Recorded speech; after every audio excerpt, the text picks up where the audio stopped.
Thank you for joining me today. This is Play Around with It, Piloting Learning Environments. I'm KG Gasparick. My name is KG, and I've been designing learning environments since the year 2000. I'm a lifelong learner, and I enjoy nothing more than making spaces look great with amazing people. I'm the design manager at Media Technologies. I live in Milwaukee, Wisconsin, and our headquarters is in Shelby, Michigan. My whole team is virtual.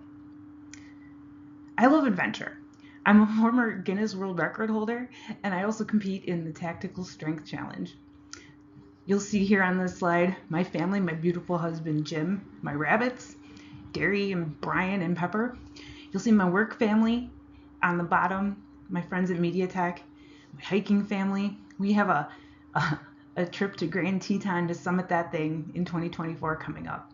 So these are all the important, fun things that I do in the way that I play outside of work.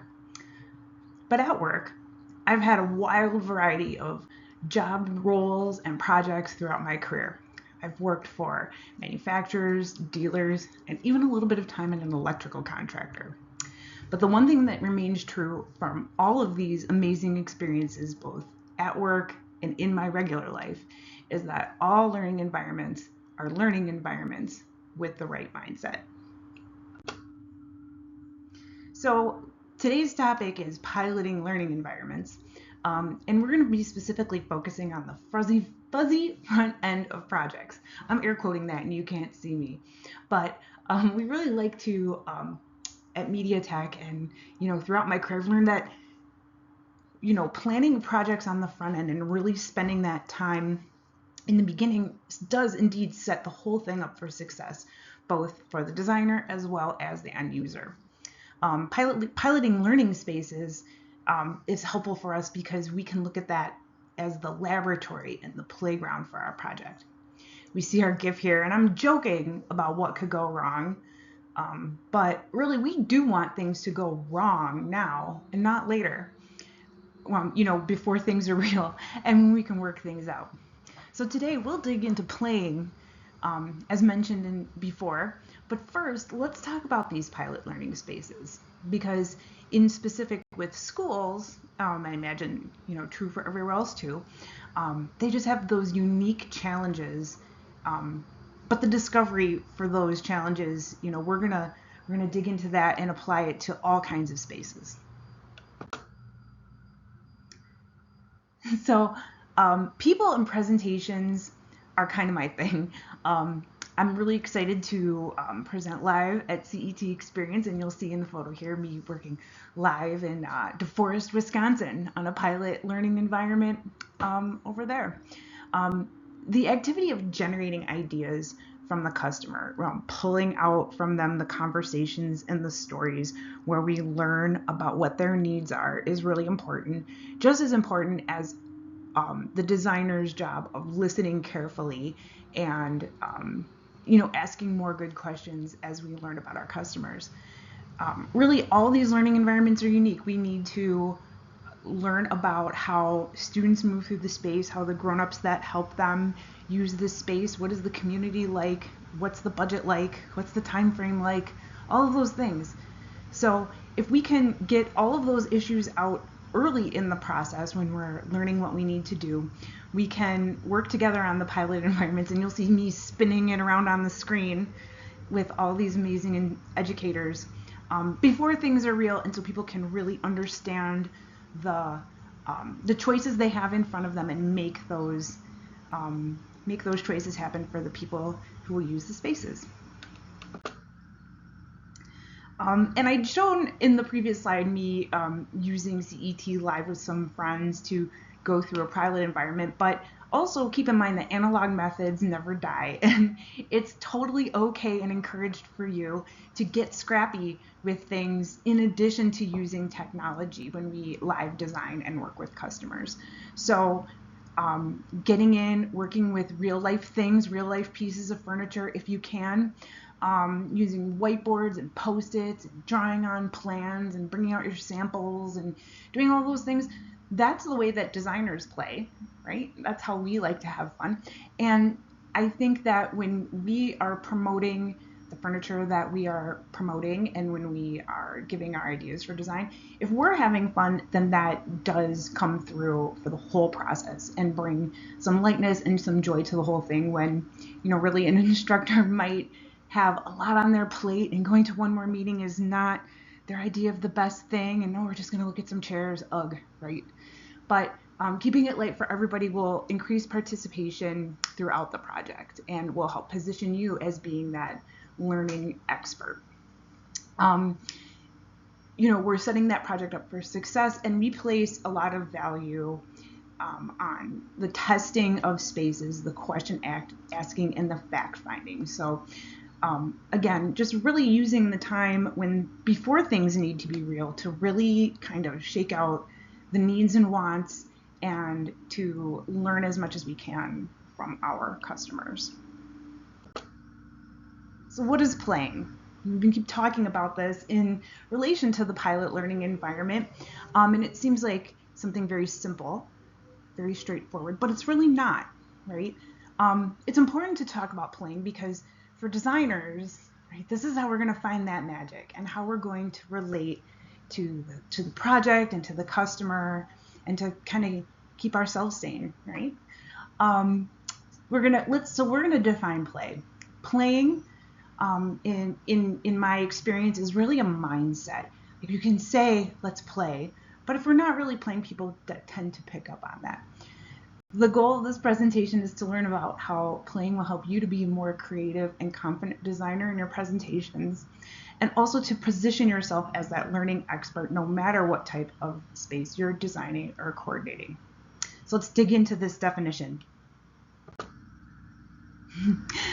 Stuart Brown, MD, who's the author of the book Play, suggests that images really do speak louder than words when it comes to talking about playing. So I took that advice, and here's my definition of playing for you.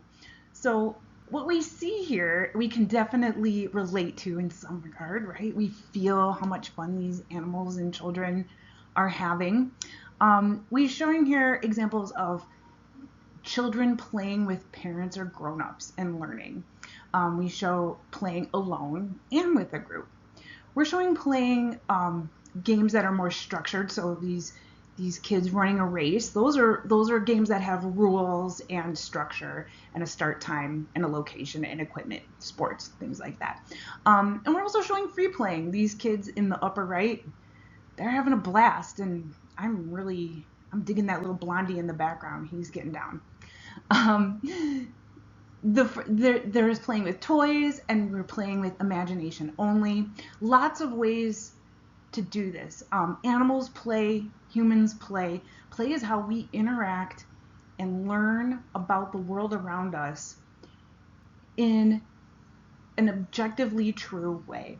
It helps us to learn about taking risks without excess danger. It helps us to be able to learn from our mistakes. And it helps us as animals to practice working, to practice the skills in our lives that we need.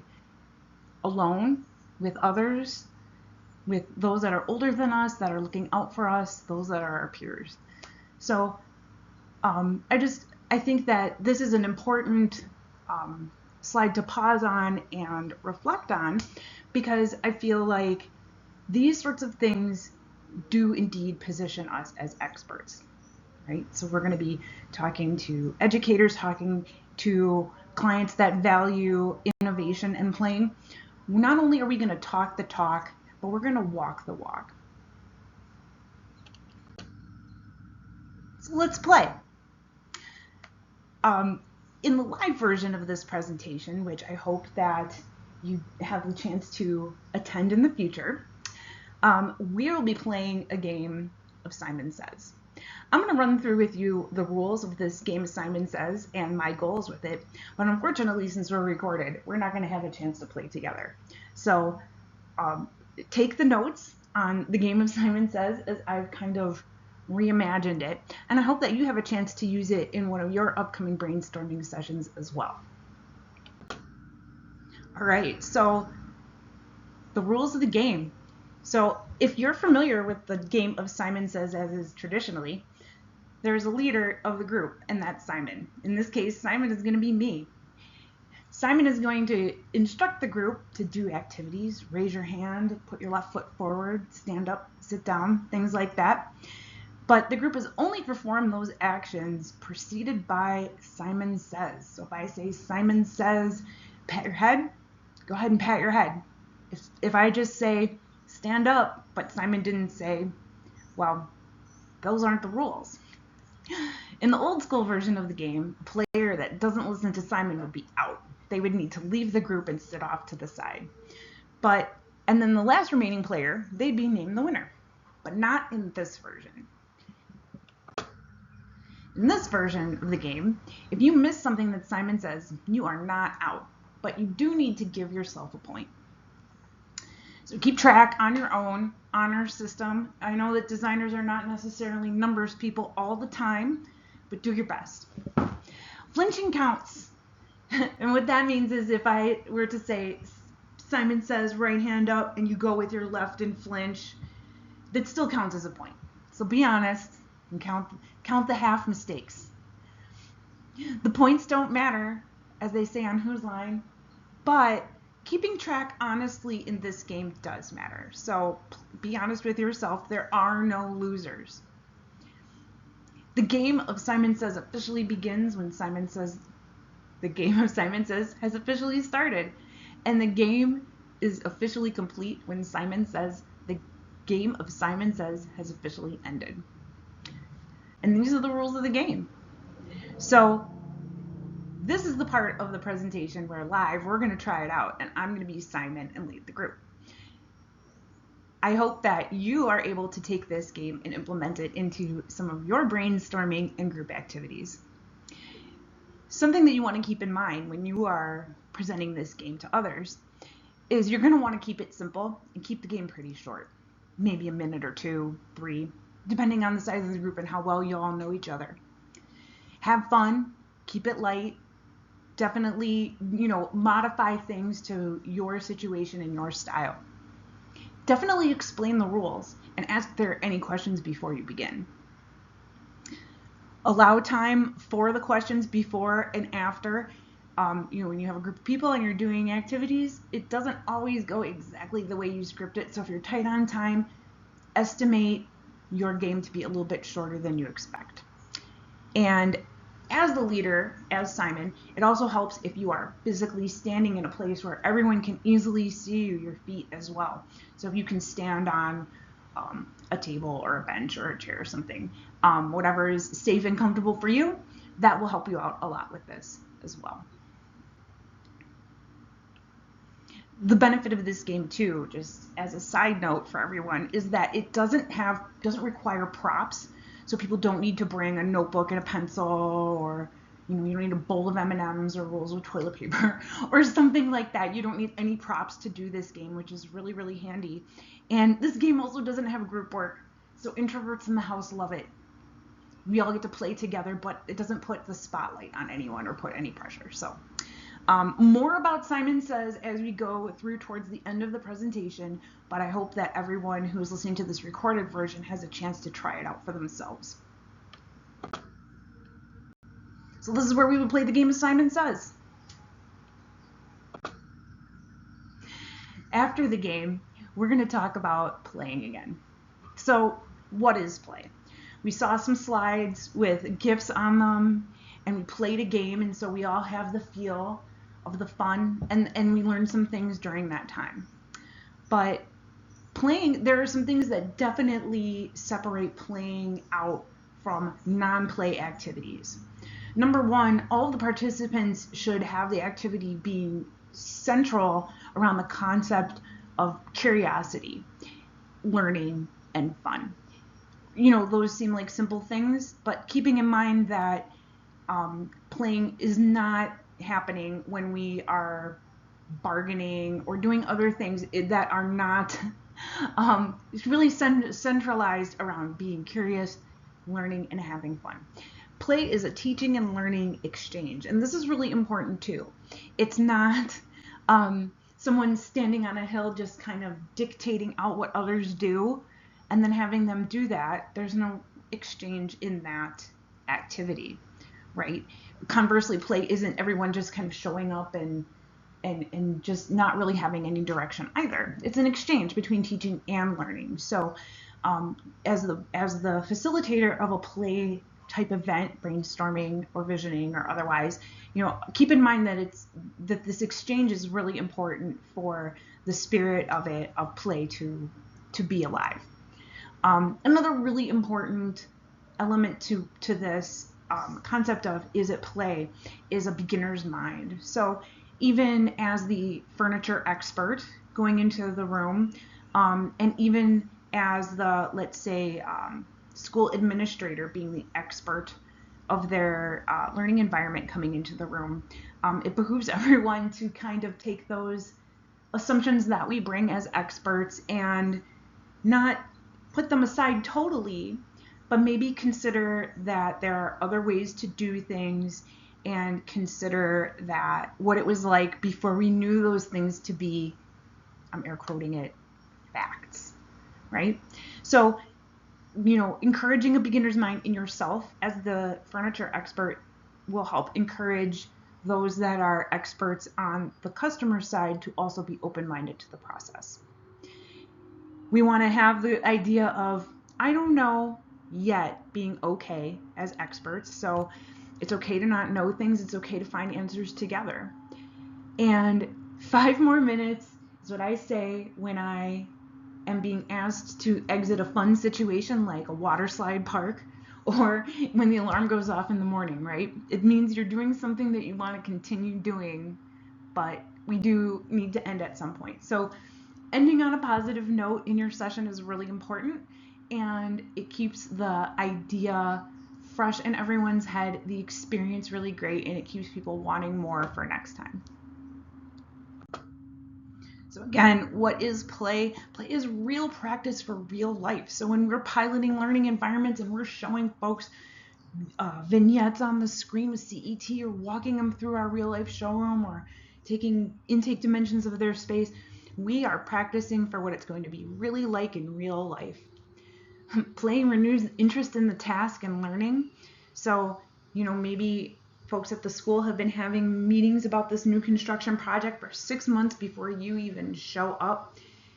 Coming in and having a beginner's mind and a play-like mindset will renew interest once again in something that may have been a redundant or long had agenda item for your customers.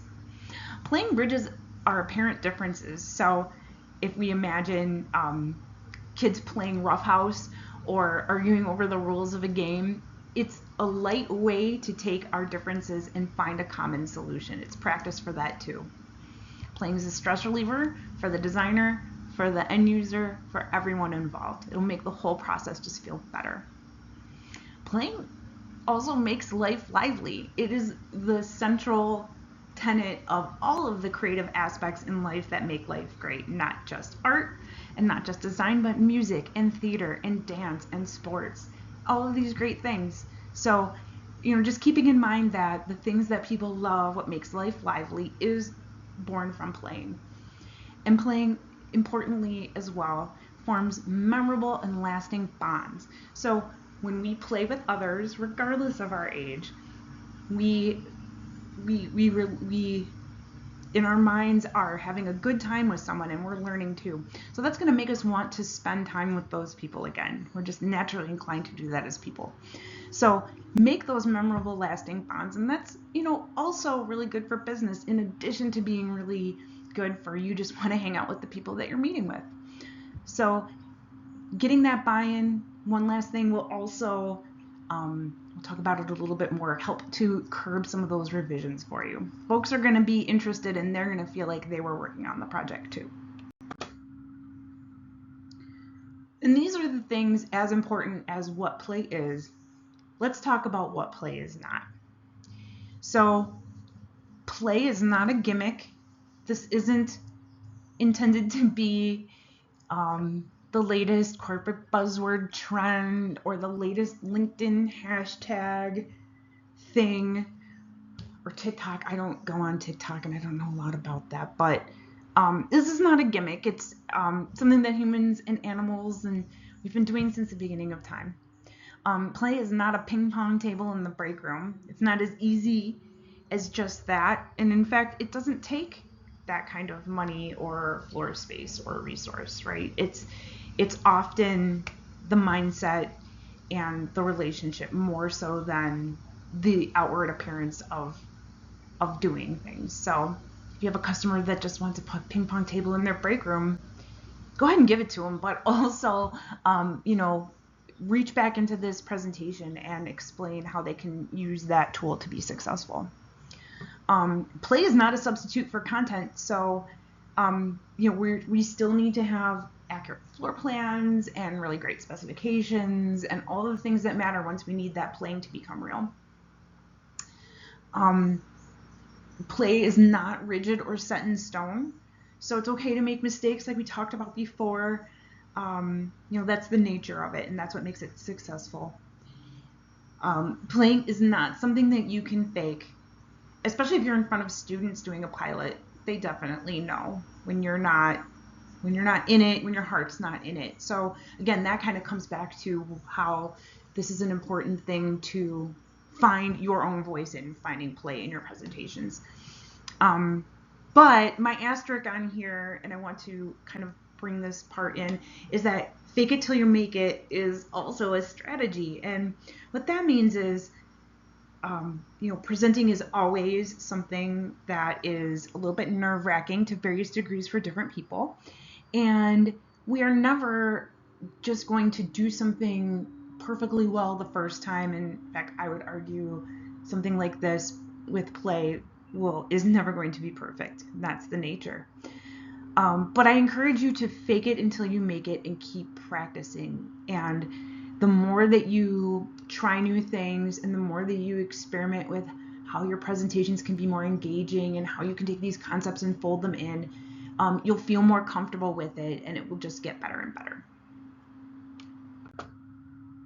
So why is playing serious business? Why are we even doing this? Well, play is universal, and this is really a great asset for us as we move through ever-changing needs of customers, regardless of who those customers are. As mentioned, animals are designed by evolution to learn through playing, and we all have experiences with playing, regardless of our age, our gender, where we grew up. It's the language that we all speak. And there's a huge value to participating in creating a learning environment and also designing from a learning environment. So designers out there, if you are incorporating play into your day-to-day life, if you are having fun with your options, if you are bringing that spirit to your meetings, you're going to be more creative on a day-to-day basis because your engagement with the project and your overall stress level will be lower.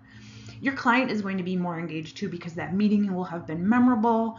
You will have shared a great experience together, and they'll be really excited to meet for your upcoming meetings as you move forward. Everyone involved will have a fresh perspective on the project because you'll be constantly reminded with that beginner's mind of what it could be, and your mind will be more open to new ideas.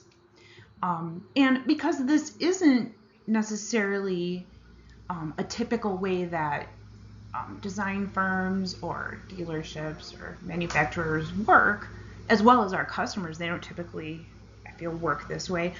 This activity and bringing play to the learning environment will be a market differentiation for everyone, for you, for your customer, with their better end product.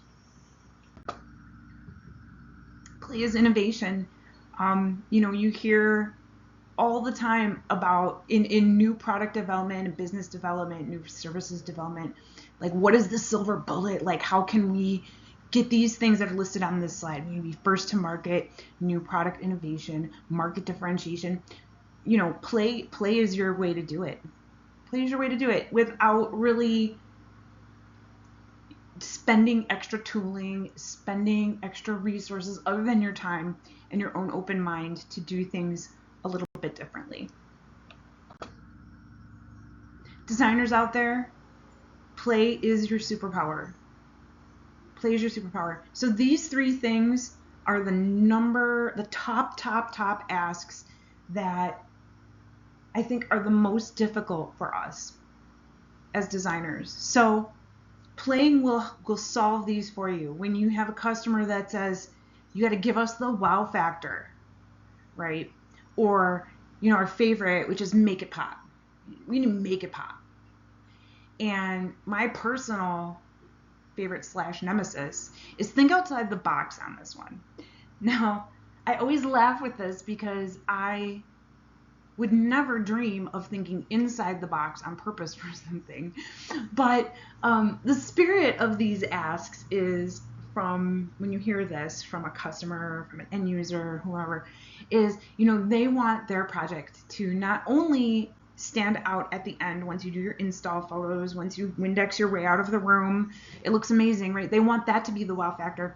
But what they're asking you also when they say things like this is they want their experience in the design process to also be unique, right? They want their end product to be unique and they want their experience to be unique. So for this, I would encourage you to, when you hear these things, bring playing into it and bring it in a little bit harder, because I feel like with that, you're going to solve a couple things. You're going to set your own creativity up to be just that much more, right? Because you're creating the space for yourself and you're creating your own best case scenario for design.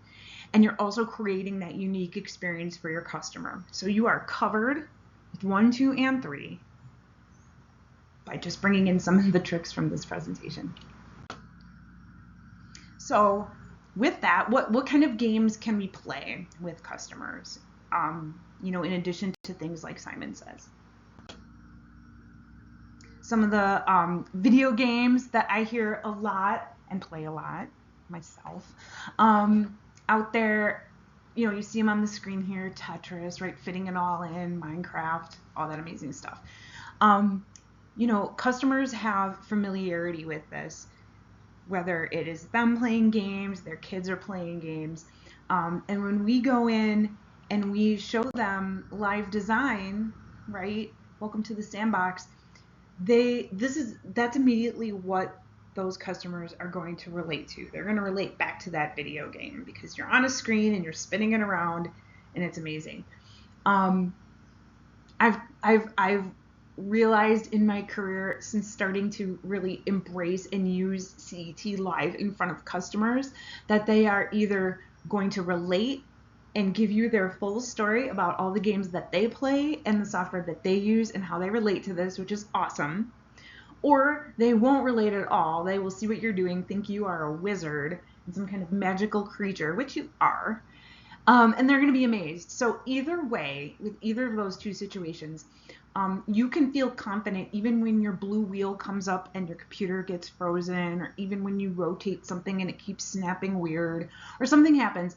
You're still, while that feels embarrassing for us sometimes, it's really not a big deal. And what everybody understands on some level, whether they are the video game people or they're the, I'm totally amazed at how you even do this. Everybody understands those things.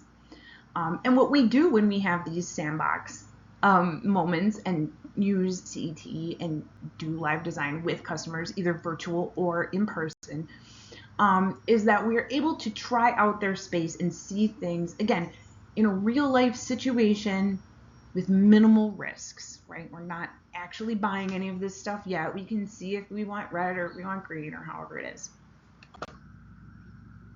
Some best practices to consider when you're doing live design with software and in either, again, virtual or live with people. Consider your meeting technology needs.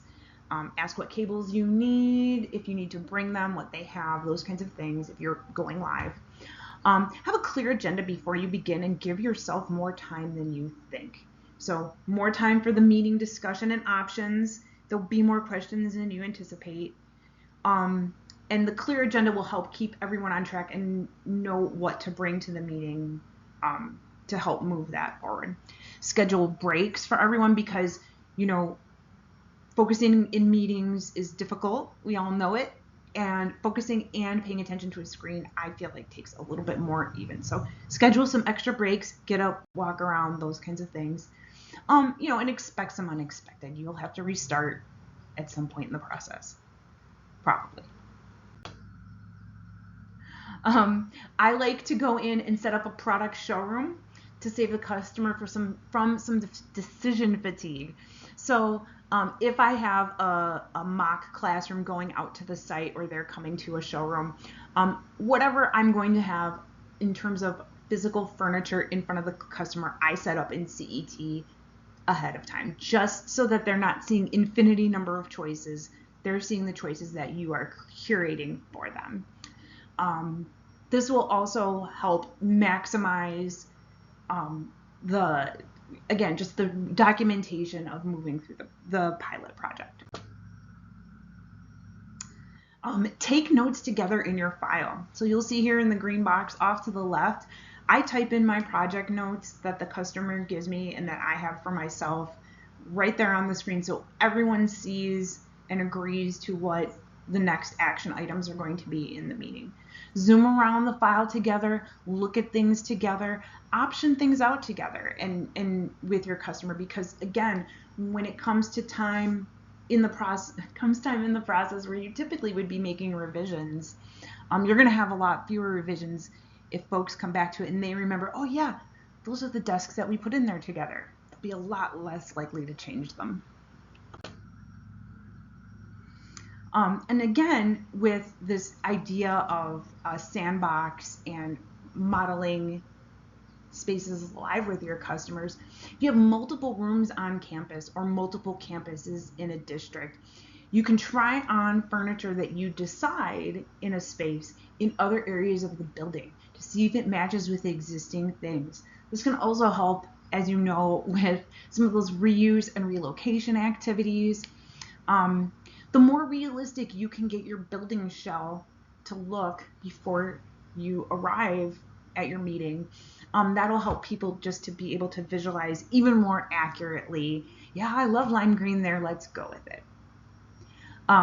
If you're doing renderings after the fact or to send ahead of time, do a few where your camera views are at eye level, and practice on your own when you're live with customers flying through the space at eye level if you can. That will really give them the experience of what it's like to be there and increase their buy-in. So another game that I like to do more analog with folks is this or that. And I like this game a lot too if I'm with students and doing some visioning. This game is appropriate for students as young as kindergarten. This is a familiar game, and this game is excellent because it breaks decisions into simpler bites.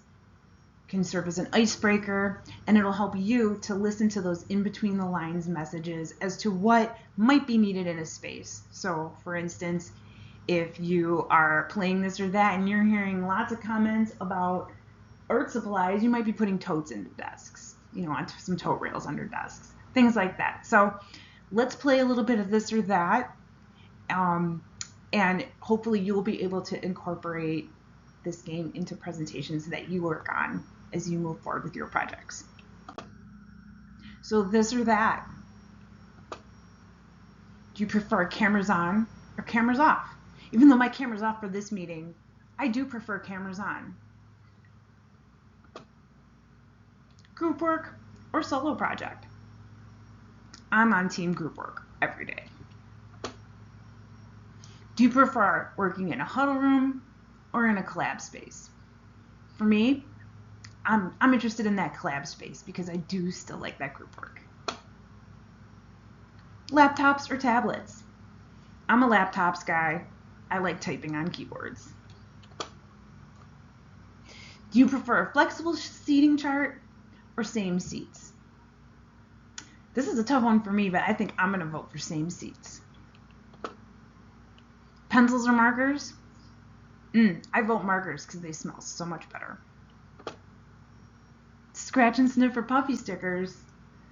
Despite my previous answer, I always vote puffy. Tried and true or a new idea? I'm on team new idea. Whiteboard or Post-its? This is tough for me. I'm going to vote whiteboard because of those markers, but it's a really, really hard call. One monitor or three? Come on now, everyone in this presentation, listening to this presentation, is definitely three. I'm on team three. And so I hope that you are able to make up questions that will apply to your projects, and that this or that is something that you can use in your work. This or that for a presentation that includes some live design, if you're at that phase, could be showing room options then. So both of these have the same kit of parts. Do you prefer them laid out on the left side or on the right side? You can do this with finish options. You can do this with types of furniture in a room. Lots of things. Once you decided on that previous option, then you can go through and sort even further. So now, of the choice that you made, do you prefer this with the lighter desktops or the gray desktops? Two different color palettes. So again, you can see how this activity is really easy. Again, no props needed, and can get everyone involved in making choices quickly. And also, as mentioned, this or that questions can be used for students as young as kindergarten to get some great info from as you do visioning with students. So some takeaways for this presentation today. It's important to know that when we played Simon Says earlier, when you play Simon Says with your people, that when Simon says, when you miss what Simon says, you're not out. The intent is to encourage us all to take the point and to practice for a better score next time. And be honest with ourselves when we do make mistakes, and that it's totally part of the game and it's totally okay. It's just data that we need to move forward. I also really love that game of Simon Says because it's inclusive and no one has to sit off to the side. We are all in this together. And there's value in being vulnerable together. No one knows everything, and we can learn from how others tackle challenges. Playing games together makes everybody a kid at heart, and we can really see the inner workings of how others think and tick too. That's some good stuff when we are programming spaces for people. We can listen to those in between the lines messages. Playing allows us to try on possibilities and take risks without serious consequences. If you have a customer that just is not down with those large scale patterns on their upholstery, you can try it out in CET and have them be able to feel that it's not scary and that it might be just the best idea ever. With playing and trying on these possibilities, we gain practical experience too. There's a real difference between picking something up in a textbook, right, and what real life offers us as the criteria for success. So I encourage everybody to, again, try on those possibilities and take risks with your customers. Before the paint dries, before the paint is even ordered. It's excellent. And finally, play is universal. It's the great equalizer. Playing builds connections through positive feelings and experiences. And to that end, playing will definitely set you apart as a designer from, your competition, from others out there. It's going to position you as a learning expert, right? I'm not a teacher by training, right? I've never worked for a school district, but I do feel that I can go in and give an amazing pilot experience and give an amazing presentation, and that I am the expert because we played together. And I'm not just saying those words, we are walking the walk. And that's really, really important. It's important for all of us to take the minute to listen to our customers and connect with them. And I hope that you will be able to incorporate these techniques into making some amazing experiences with your customers too. This is the portion of the program where I would be answering questions from you.